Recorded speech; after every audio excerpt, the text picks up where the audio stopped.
Hallelujah. बुलंद आवाज से बोले जरा, खुदावंद की हुजूरी में बैठे हैं। हालेलुया।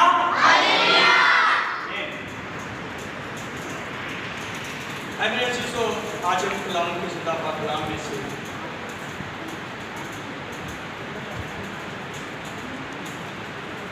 कुर्बानियों के मुतालिक सीखेंगे, क्योंकि बहुत सारे लोग हैं हमारे मसीही लोग जो खुद को मसीही कहते हैं, लेकिन उन रसूमात में शामिल होते हैं, उन बातों को मानते हैं जिनको हमारा खुदावंद हमें मानने से मना करता है। आए मेरे साथ निकाली कुरिन्थियों के नाम पर रसूल का पहला आम पद, उसका 8वां बाब और उसकी पहली आयत से बात के आखिर तक हम कलाम खुदा की तिलावत करेंगे। और मैं चाहूँगा कि पास्टर महमूद पढ़ने में रहनुमाई करेंगे।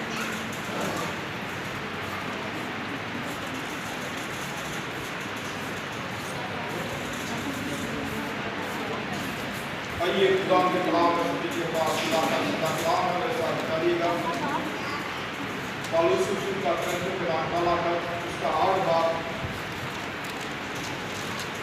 शब्द निकालिए और इस वजह से सुनिएगा खुदा के कलाम पर। अब बुतों की कुर्बानियों की बाबत ये है, हम जानते हैं कि हम सब विलम्ब रखते हैं, विलम्ब जरूर वाला करता है, लेकिन मोहब्बत तरक्की का बायस है। अगर कोई गुमान करे कि मैं कुछ जानता हूँ, तो जैसा जानना चाहिए वैसा अब तक नहीं जानता, लेकिन जो कोई खुदा से मोहब्बत रखता है उसको खुदा पहचानता है। बुतों की कुर्बानियों के गोश्त खाने की निस्बत हम जानते हैं कि दुनिया में कोई चीज़ नहीं और सिवा एक और कोई खुदा नहीं। अगर के आसमान व ज़मीन में बहुत से खुदा कहलाते हैं, चुनाचे बखेरे खुदा और बखेरे खुदावंद हैं, लेकिन हमारे नज़दीक तो एक ही खुदा है, यानी बाप, जिसकी तरफ से हम सब चीज़ें हैं और हम उसी के लिए हैं, और एक ही खुदावंद है, यानी मसीह, यानी यीशु मसीह, जिसके वसीले से सब चीज़ें मौजूद हैं और हम भी उसी के वसीले से हैं। लेकिन सबको ये इल्म नहीं, बल्कि बास को अब तक बुत परस्ती की आदत है, इसलिए उस गोश्त को बुत की कुर्बानी जानकर खाते हैं और उनका दिल चूंकि कमजोर है आलूदा हो जाता है। खाना हमें खुदा से नहीं मिलाएगा, अगर ना खाएं तो हमारा कुछ नुकसान नहीं, और अगर खाएं तो कुछ नफा नहीं। लेकिन होशियार हो, ऐसा न हो कि तुम्हारी ये आज़ादी कमजोरों के लिए ठोकर का बायस हो जाए, क्योंकि अगर कोई कुछ शहर को कुछ खाना खाते देखे और वो कमजोर शख्स हो, तो क्या उसका दिल खुद की कुर्बानी खाने पर दलेर ना हो जाएगा? गर्ज तेरे इल्म के सबब से वो कमजोर शख्स, यानी वो भाई जिसकी खातिर मसीह हुआ, हलाक हो जाएगा, और तुम इस तरह भाइयों के गुनाहगार होकर उनके कमजोर दिल को घायल करके मसीह के गुनाहगार ठहरते हो। इसी सबब से अगर खाना मेरे भाई को ठोकर खिलाए, तो हमें कभी हरगिज़ गोश्त ना खाऊंगा, ताकि अपने भाई के लिए ठोकर का सबब ना बनूं। खुदा के कलाम को सिला संपर्क खुदा का शुक्र। आमीन। हालेलुया। हमें खुदावंद के पाक कलाम में से हमने पढ़ा है,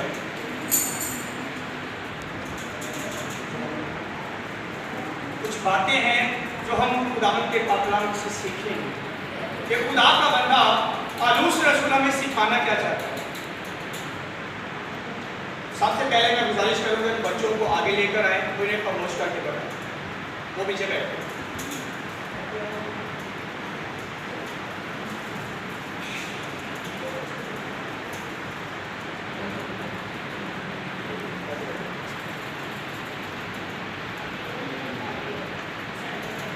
एक शेर याद आ गया, लिखा है, मैं क्यों जाऊं किसी और सजी मेज पर मेरे मसीह ने जो मेरे लिए अपने खून और गोश्त से मेज सजा रखी है। क्या कहता है? मैं क्यों जाऊं किसी और की सजी मेज पर? मेरे मसीह ने जो मेरे लिए खून और गोश्त की मेज सजा रखी है। क्या हमें गैरों के पास जाने की जरूरत नहीं है। खुदावंद यीशु मसीह ने कहा कि मेरा गोश्त खाओ। क्या खाओ? मेरा गोश्त खाओ और मेरा खून पियो। ये वो गोश्त है जो तुम्हें हलाक नहीं करेगा। हम अपने हवाले की तरफ आते हैं। लिखा है, अब बुतों की कुर्बानी की बाबत ये है, हम जानते हैं कि हम सब इल्म रखते हैं। इल्म गरूर पैदा करता है लेकिन मोहब्बत तरक्की का वारिस। 3 पॉइंट है यहाँ जो वो खादिम, वो लोग जो गोश्त को खाते हैं और लोगों को बताते हैं कि भाई कलाम में ये लिखा है। पहली जो बात है वो क्या है कि वो कहते हैं कि हम इल्म रखते हैं, हम इल्म रखते हैं। लेकिन आगे पौलुस कहता है कि इल्म क्या करता है?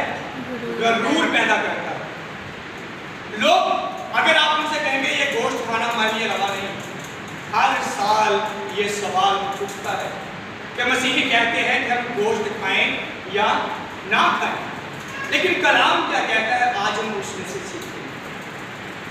बहुत सारे लोग हैं जो खाते भी और बहुत से जो नहीं भी खाते। जो नहीं खाते हैं वो बहुत अच्छा करते हैं, क्योंकि बाइबल कहती है कि अब बुतों की कुर्बानी की बाबत ये है कि हम जानते हैं कि हम सब इल्म रखते हैं। इल्म जरूर पैदा करता है लेकिन मोहब्बत तरक्की का वारिस। पहली बात, वो लोग क्या कहते हैं कि हम इल्म रखते हैं। हमें पता है बाइबल में खुदा ने कहीं भी कुर्बानी का गोश्त खाने से मना नहीं किया। हम जानते हैं कि बाइबल में लिखा है कि ये गोश्त खाना मना नहीं है। वो कहते हैं अगर हम खाएं तो हमारा कोई नुकसान नहीं, अगर ना खाएं तो कोई नफा नहीं। उनका इल्म है, लेकिन बाइबल कहती है कि इल्म गरूर पैदा करता है। और दूसरी बात जो चौथी आयत में लिखी है, बस बुतों की कुर्बानी के गोश्त के खाने की निस्बत हम जानते हैं कि बुत दुनिया में कोई चीज नहीं। पहली बात है वो कहते हैं कि हम इल्म रखते हैं, और दूसरी बात वो क्या कहते हैं? हम जानते हैं कि बुत दुनिया में कोई चीज नहीं है, बुत का कोई वजूद नहीं है, बुत दुनिया में है नहीं। वो सुनते नहीं, वो बोलते नहीं, वो बात नहीं करते, वो कोई जवाब नहीं देते। इसलिए हम ये दिलेरी के साथ खा सकते कि बुत दुनिया में कोई चीज नहीं है। और अब तीसरी बात जो 8वीं आयत में लिखी है, कहते हैं खाना हमें खुदा से नहीं मिलाएगा, अगर ना खाएं तो हमारा कुछ नुकसान नहीं, और अगर खाएं तो कुछ नफा। ये 3 चीजें वो लोग जो खाते हैं इन बातों को आगे रखते हैं। कहते हैं कि हमें इल्म है, हम जानते हैं कि बाइबल में बुत कोई चीज नहीं। पहली बात इल्म, दूसरी बात है कि वो कहते हैं कि बुत कोई चीज नहीं है, और तीसरी चीज वो कहते हैं कि खाना हमें खुदा से नहीं मिला। अगर हम इसे खाते हैं तो हमारा कोई नुकसान नहीं है, अगर हम इसे ना खाएं तो कोई नुकसान नहीं, अगर खाएं तो कुछ नफा नहीं है। इसलिए खाना हमें खुदा से नहीं मिलाएगा। और इनका जवाब ये बातें पौलुस तक पहुंची, क्योंकि बहुत से कुरिन्थियों के जो लोग थे जो गैर मसीही थे, गैर मजहब को छोड़ के मसीहत में शामिल हुए। हम इसको थोड़ा सा पीछे चलते हैं। तो जो कुरिन्थी लोग थे वो क्या करते थे? वहाँ पे बहुत सारे लोग थे।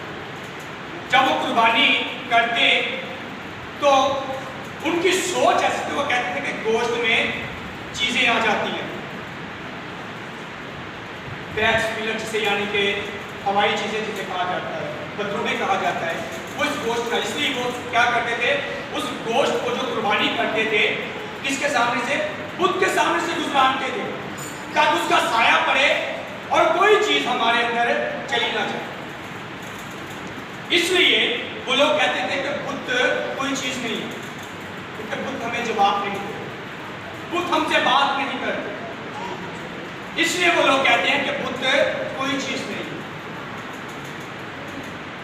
اور آگے نویں آیت میں ہم اب جو پولس ان لوگوں کو جواب دیتا ہے جو لوگ کہتے ہیں ہم علم رکھتے ہیں، بت کوئی چیز نہیں ہے، کھانا ہمیں خدا سے نہیں ملائے گا، اب ان کے لیے یہ جواب جو پولس رسول لکھتے ہیں روح القدس کی ہدایت سے، اب ہم اس کو سیکھتے ہیں۔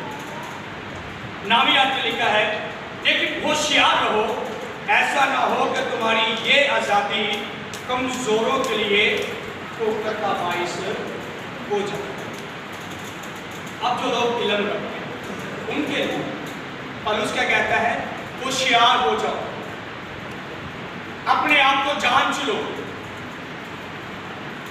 اپنی آزادی کو محدود کرو، اسے کم کرو، اسے گھٹا دو۔ کہتا ہے لیکن ہوشیار رہو، ایسا نہ ہو کہ تمہاری یہ آزادی کمزوروں کے لیے ٹھوکر کا باعث۔ ہم جانتے ہیں کہ یہ گوشت قربانی کا، کس کا ہے؟ قربانی کا ہے۔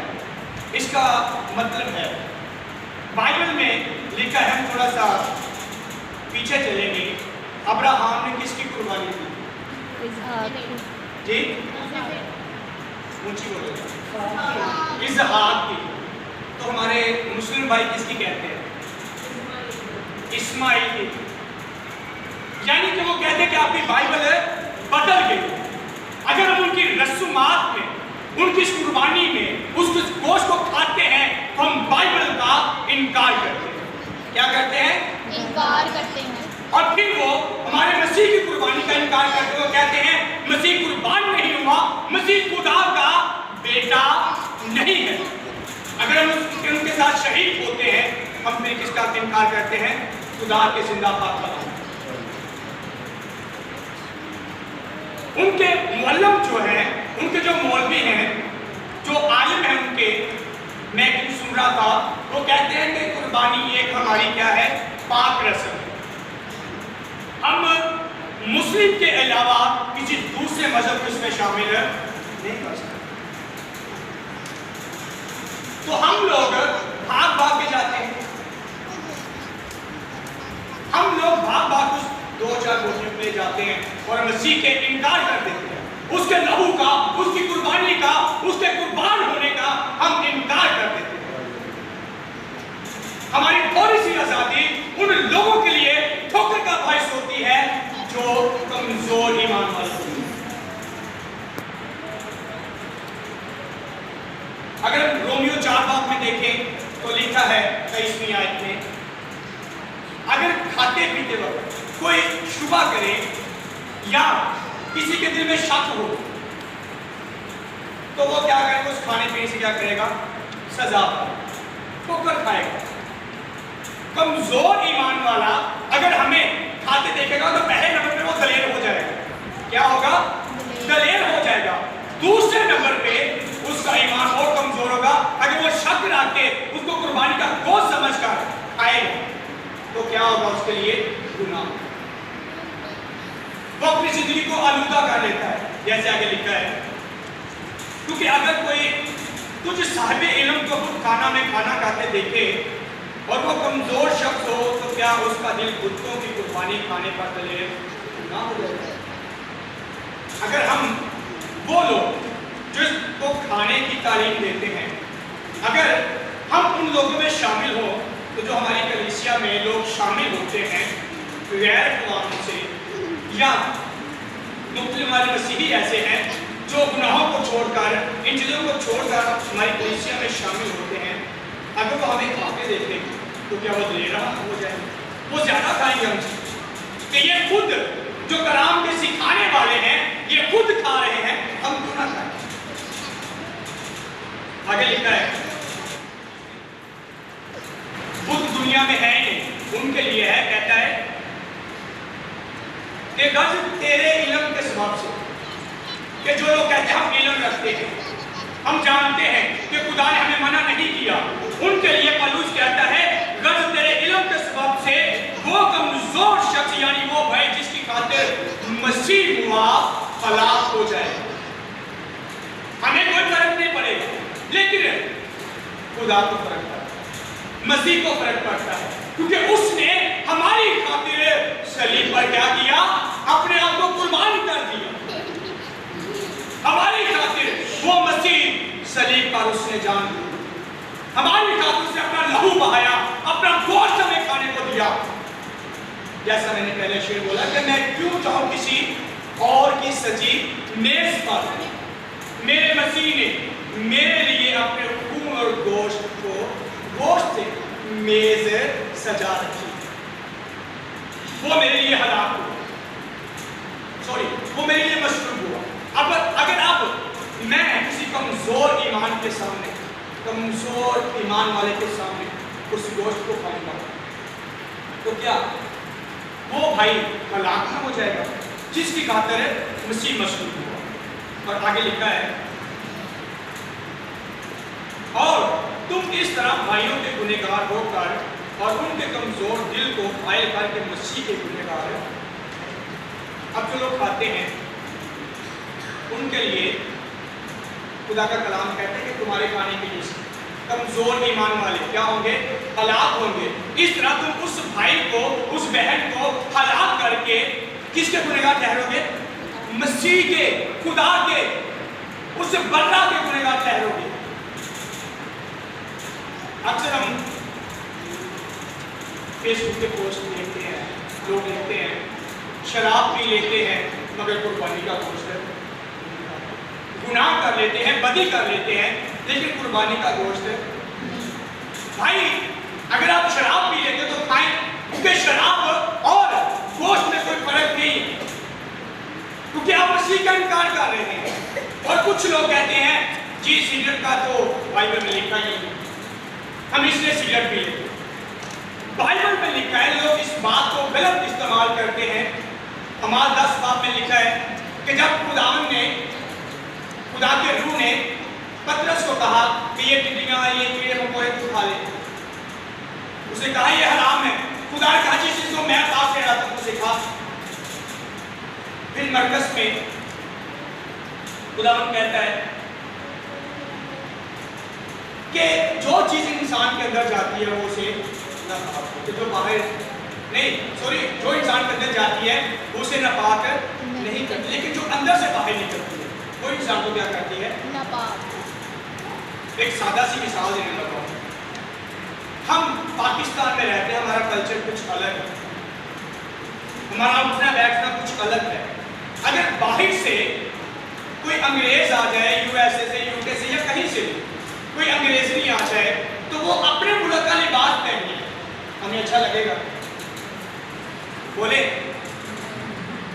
اس کے حساب سے فرق نہیں پڑے گا, لیکن ہماری زندگی پر اس کا اثر, اس کا فرق پڑے گا. اس کے کلچر کے حساب سے وہ ٹھیک ہے, لیکن ہمارے کلچر کے حساب سے, ہمارے مسیحیت کے حساب سے وہ ٹھیک نہیں ہے. یہ پچھلے دنوں دیکھیں اس نے کیسا لباس پہنا ہوا, آپ نے دیکھا کسی, کیونکہ اس نے بائبل کی خلاف ورزی کی ہے. اتنے کپڑے پہننا کہ خدا کے خادم کی بیوی کو یہ روا ہے, نہیں روا. ہم کلیسیا کو کہتے ہیں حیادار لباس پہنو اور ہم خود بےہودہ لباس پہنتے ہیں. یہ بتانے کا مقصد ہے کہ اگر ہم بائبل سے ہٹ کر چلیں گے, کلام سے ہٹ کر چلیں گے تو خدا کو پسند آئے گا کہ جس کی خاطر مسیح ہوا, ہمارے کھانے پینے سے اس کو تکلیف ہو رہی ہے, اس کو مسئلہ ہو رہا ہے, وہ ہلاک ہو رہا ہے, جس کی خاطر مسیح ہوا, ہم وہ کھانا ہرگز نہ کھائیں گے. پالوس آگے کہتا ہے اس بات سے اگر کھانا میرے بھائی کو ٹھوک کر کھلائے تو میں کبھی ہرگز گوشت نہ کھاؤں گا تاکہ اپنے بھائی کے لیے ٹھوکر کا سبب. کیا کہتا ہے پالوس کہ اس بات سے اگر میرے بھائی کو جس کی خاطر مسیح ہوا میرے گوشت کھانے سے ٹھوکر لگتی ہے कमजोर हो जाता है, उसका दिल आलूदा हो जाता है। तो मैं हरगिज़ गोश्त ना खाऊं। और फिर कलाम में अगर हम देखें हमारे मुल्क सुअर लोग खाना शुरू हो जाए, जो बाइबल के बिल्कुल बरक्स है, इसके खिलाफ हम खाएंगे। यशायाह में लिखा है कि जो बैल ज़िबा करता है वो क्या करता है, तो ऐसे जैसे किसी आदमी को जो हदिया गुजराता है, गोया सुअर का लहू गुजरा, और जो बड़ा ज़िबा करता है गोया किसी इंसान को खाता। इसलिए मेरे अजीजों, हम इरादा कर लें और दूसरों तक इस बात को लेकर चलें, हमारी आज़ादी किसी कमजोर ईमान वाले के लिए ठोकर का बाइस ना हो। हम कलाम के बरखिलाफ ना चलें। कलाम हमें कहता है जो कसाबों की दुकानों में बिकता है वो